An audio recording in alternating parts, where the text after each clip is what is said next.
Boruto 2 Blue Vortex Chapter 27 has just been released. And yet again, we're seeing an amazing chapter. The build-up for this arc is one of my favorites. I prefer it a little bit more than I did the previous arc. But what we're seeing being built up here is Mamushi attacking the leaf, and the preparations that are taking place. So let's jump into this chapter review, starting off with the cover, just like we usually do. And the cover is Inigen. This cover isn't particularly my favorite. I do like some aspects of this cover. I like the outline of Inigen on the bottom. I really like what Ikimoto did there. It's a bit of an average chapter cover. I don't have too much to say, but Inigen in specific, Inigen is a character who I did hate a little bit in previous chapters. Didn't really see much about him. But I really like the approach that Ikimoto is taking right here, making such characters like Inigen quite important. And Inigen is starting to grow on me, especially his determination and his conviction to do what he must do to protect his loved one, which is a central theme for the story right now, both in Boruto Next Generation and in Boruto 2 Blue Vortex. How far will you go for your loved ones? And we see in this chapter just how far a side character like Inigen is willing to go. The side text for this cover is betting one's life. And if I had to rate the cover out of 10, I'll give it a 6.5 to 7. It's a decent low cover.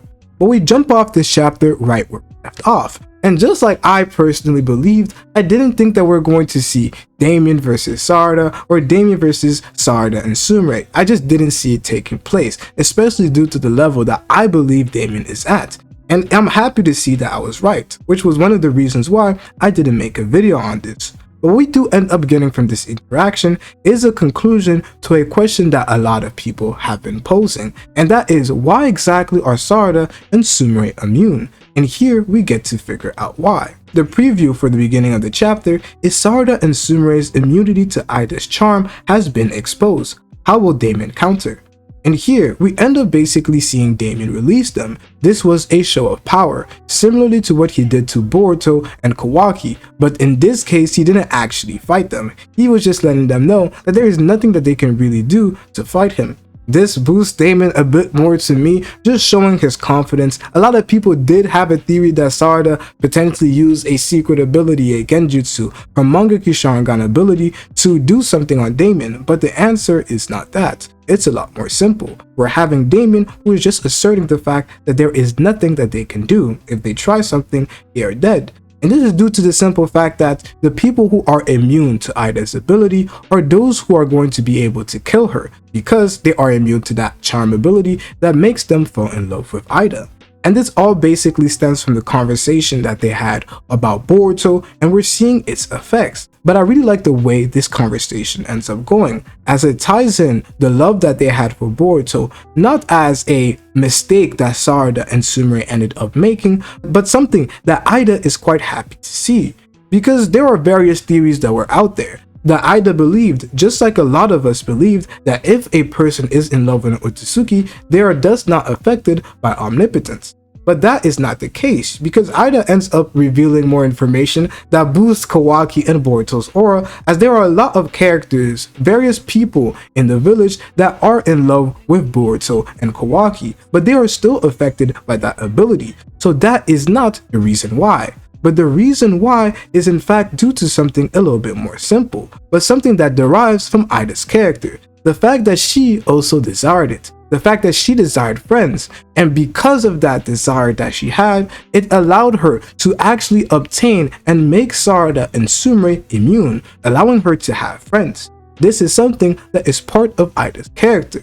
So we also see that same side, that same hunger, the same fact that she personally wanted to have friends in the past, but also it means that she did want to enchant other people.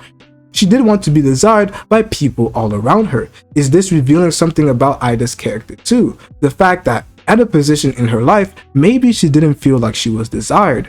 And that desire to feel desired by other people, to feel wanted or maybe glamorized by other people, was reflected when she ended up obtaining the ability of omnipotence. And I'm quite happy to see that. And what Sarada ends up doing here is rushing alongside Sumire to go and hug Eida. I really like this right here, symbolizing the vulnerability it takes to have a friend, as a friend is somebody who is close to you, somebody who has information about you that could potentially harm you, but you trust them. You have a certain level of trust with your friends, that you would allow them to be so close to you that they could potentially harm you. This is what Eida desired. That danger that a friendship could potentially bring, but it also brings benefits, and she is willing to take that risk because this is the first time that she can actually say that she has friends, and a friend she has in both Sarada and Sumire. That's what I'd like to believe, and this is an aspect of Eida's character that I really like being explored. The fact that honestly, if you were Eida, you couldn't really say that anybody was your friend. It was like everybody was forced to like you. You couldn't trust those feelings that people showed that they have. But here, she gained people that she could trust. And this epic panel, I really like the female writing that we're seeing here, both with Eida, both with Sarada, and with Sumire. To me, this is perfect writing, something simple that everybody can understand, but it doesn't remove the fact that it is still deep for their character. But now we end up going back to Mamushi, this ability that Mamushi may have. We made a theory video in the past, and I'm quite happy to see that the theory ended up being right. Mamushi has this ability to clone himself. And in this chapter, there are various translations that are out right here, but from the ones I'm reading, it is called Split Apart, but the Japanese text is a little bit different. It is one of his powers, and that is a very important thing that we are told. I do believe that the second ability he has is not going to be revealed right now, where they're not going to reveal all of his abilities, but this is for sure one of the abilities that Mamushi has.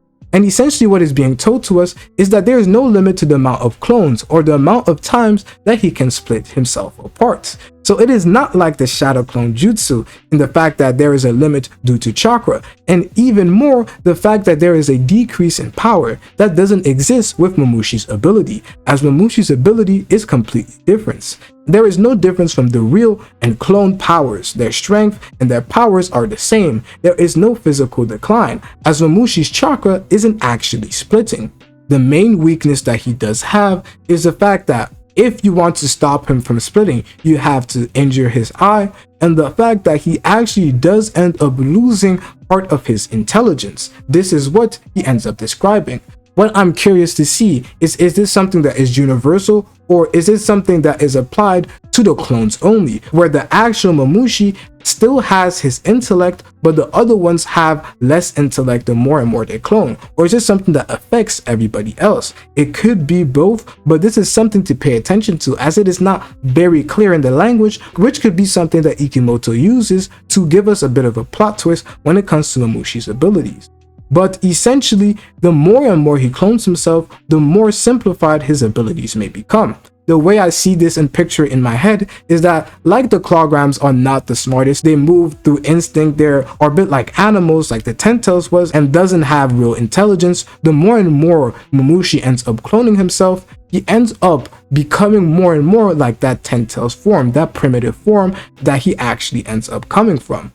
The important thing that Kashin Koji says is to get Mamushi to around 200 to 300 clones, where he has the least amount of intelligence necessary to be able to deal with him easily, but not too many clones where he is basically bullying everybody. He can swarm everybody in his vicinity. What is going to be important with Mamushi is that he is attacking alone, and I always wondered if there's going to be somebody to attack with him, but this is why this ability for Mamushi is going to be perfect, as he can use a bit of guerrilla warfare, be and fight with a lot of different people with the same amount of strength, but also not need an extra teammate to fight along him or to help him out, like we see in the other Senju move in pairs, which is quite intriguing. So both of his eyes have to be crushed. This is something that is important, as it is what stops the clone from being able to split. So the question would now be, how exactly does one go about obtaining Mamushi's Soulborn Bulb? But what we see Kashin Koji say about that is that you have to round them up. You have to run them up and defeat all of them for the Torn Soul Bulb to end up appearing.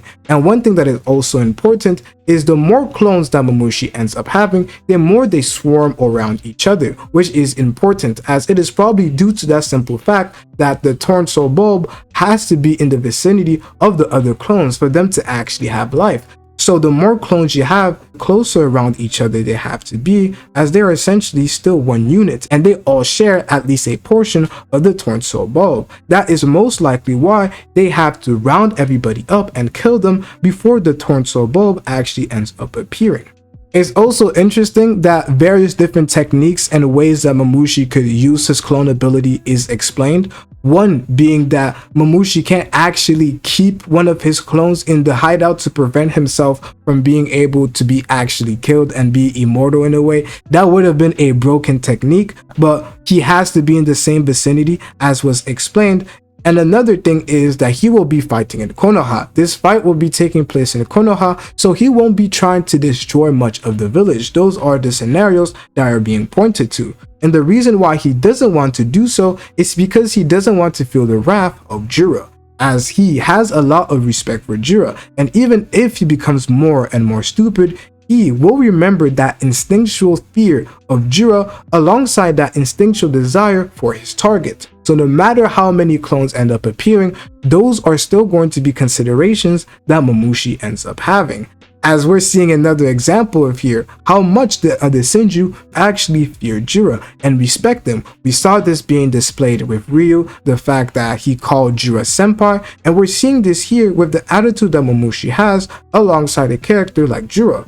One question that is always being said in my comments is the fact that, oh, Bug is just an old guy, how is Mamushi that strong? One thing that we have to point out is that Bug is indeed old, so we have no idea how strong he was in the past. And since it is still his same chakra, although it could be less due to him getting older, it is from that chakra that he is derived, so he could have had some broken abilities in the past, as he was in fact part of Kara in some sort of way, so we should not underestimate Mamushi just because his chakra comes from Bug, who is kinda old. And then we end up seeing what we saw in the sneak peek page, where it's a Jiro who is chilling in the leaf, just minding his own business, eating and chilling. This is just the aura that he has. This is something I haven't seen from anybody else. He is the only people that the leaf are not trying to fight at all. Anytime somebody else will pull up, they would at least try and do something. But when it comes to Jiro, just let him do his thing because there is nothing that they can do. This is just a simple aura that we have Jiro showcase chapter after chapter. But I really like this panel that we see here of the Leaf Village, just another example of how much Ikimoto's art has evolved. But one thing, and this is what I was discussing early on in the chapter, is Inigen. Inigen is being showcased here as a central part of this chapter. But what is being revealed to us is that Himawari actually died. And that is why Inigen will play a major part, because of an ability he ends up creating to avenge Himawari. So what is interesting to me is that Himawari actually ends up dying, and the fact that this takes place is, did he create this ability just for Mamushi or was it for Jiro? And if Himawari ended up dying, then isn't Himawari Jiro's target? So is Jiro the one who ended up killing Himawari, or Mamushi is the one who ended up killing Himawari in some way, shape, or form, leading to Jiro coming into the village or potentially kidnapping Himawari and bringing her back to Jiro? This is something that is vastly interesting to me, but the attitude that we see from Inigen is one that I really like. Due to the simple fact that this was mentioned, Inigen realizes the situation that he is in. At first, he was a bit doubtful that he has to learn a new jutsu in the span of 2 days, which is very, very hard, as we usually see it take a lot of time. We saw how much time it took characters like Naruto to create the Rasengan, which was a high-ranking jutsu. So imagine a jutsu that Inigen ends up creating, especially to deal with somebody like Mamushi or Jiro. It is going to be a jutsu that is definitely on the S rank tier. So creating and mastering such an ability in that span of time is definitely something that is going to be hard. But after figuring out the dire future that they are living in, and Inigen really coming to understand that although he lived this peaceful life for these past few years, things are really ramping up, we're seeing that Inigen is really coming to understand what is going on. And because of that, he says, yes, I will master it in 1 day, a beautiful attitude that we are seeing him showcase. And that is one aspect that I love to see. And we end up going back to Kawaki and Amado, something I did want to see. And Amado ends up confirming what I thought. how the divine tree basically allows Jiro to obtain some level of immortality. So not only is he actually strong, but he has the divine tree that acts as defense and also heals him, which is actually broken. Like, this is some type of hacker ability that you would catch somebody having in a video game, but Jiro has that. So he hasn't even fully come to understand all of his abilities. But we have a Kawaki who's like, nah, he's not immortal. I can take him down. I just need to be more strong. You just have to make me even stronger. And Amado's like, yo, you're actually gonna end up dying if I make you stronger. You're actually gonna self-destruct. But Kawaki is like, Amado, if you want to see your daughter, just make me stronger. Either you place your bets on me that I end up defeating Jiro and then you can see your daughter, or you will just never get to see her. And then we see a panel, Akabi, and that is what is basically being discussed. We end up going to this conversation because we see Konohamaru is interrogated, but the basic gist of this is we have a Konohamaru who is essentially defending Boruto because of the good that Boruto did to him.